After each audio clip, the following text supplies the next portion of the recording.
ಇನ್ನು ಕೊಪ್ಪಳ ಜಿಲ್ಲೆ ಕುಷ್ಟಗಿಯಲ್ಲಿ ಮಳೆ ಅವಾಂತರವನ್ನು ಸೃಷ್ಟಿ ಮಾಡಿದೆ. ನಿನ್ನೆ ಸುರಿದ ಮಳೆಗೆ ಜನಜೀವನ ಅಸ್ತವ್ಯಸ್ತವಾಗಿದೆ. ಕುಷ್ಟಗಿಯಲ್ಲಿ ಬೃಹತ್ ಮರಗಳು ನೆಲಕ್ಕುರುಳಿವೆ. ಬೃಹತ್ ಮರಗಳು ಬಿದ್ದ ಪರಿಣಾಮ ರಸ್ತೆ ಸಂಚಾರ ಬಂದ್ ಆಗಿದೆ. ನಿನ್ನೆ ಸುರಿದ ಧಾರಾಕಾರ ಮಳೆಯಿಂದಾಗಿ ಜನಜೀವನ ಅಸ್ತವ್ಯಸ್ತವಾಗಿದೆ. ಬೃಹತ್ ಮರಗಳು ನೆಲಕ್ಕುರುಳಿವೆ ಕುಷ್ಟಗಿಯಲ್ಲಿ. ಇನ್ನು ಜೆಸಿಬಿ ಮೂಲಕ ಆ ಮರಗಳನ್ನು ತೆರವು ಮಾಡುವಂಥ ಒಂದು ಪ್ರಕ್ರಿಯೆ ನಡೀತಾ ಇದೆ ಪಾಲಿಕೆ ವತಿಯಿಂದ.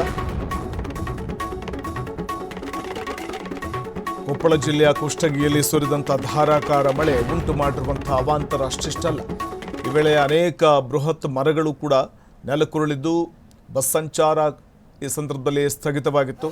ಏಕೆಂದರೆ ರಸ್ತೆಗೆ ಮರ ಬಿದ್ದ ಪರಿಣಾಮ ಸಂಚಾರ ಅಸ್ತವ್ಯಸ್ತವಾಗಿತ್ತು. ಆನಂತರದಲ್ಲಿ ರಸ್ತೆಗೆ ಬಿದ್ದ ಮರಗಳನ್ನು ತೆರವುಗೊಳಿಸುವಂಥ ಒಂದು ಪ್ರಕ್ರಿಯೆ ನಡೆದ ಬಳಿಕ ವಾಹನಗಳ ಸಂಚಾರಕ್ಕೆ ಅನುವು ಮಾಡಿಕೊಡಲಾಯಿತು. ಸುಗಮ ವಾಹನ ಸಂಚಾರಕ್ಕೆ ಅನುವು ಮಾಡಿಕೊಡಲಾಯಿತು. ಮತ್ತೊಂದು ಕಡೆ ಬಿದ್ದ ಬೃಹತ್ ಗಾತ್ರದ ಮರಗಳನ್ನು ಜೆಸಿಬಿ ಮೂಲಕ ತೆರವುಗೊಳಿಸ್ತಾ ಇರುವಂಥದ್ದನ್ನು ಕಾಣಬಹುದಾಗಿದೆ.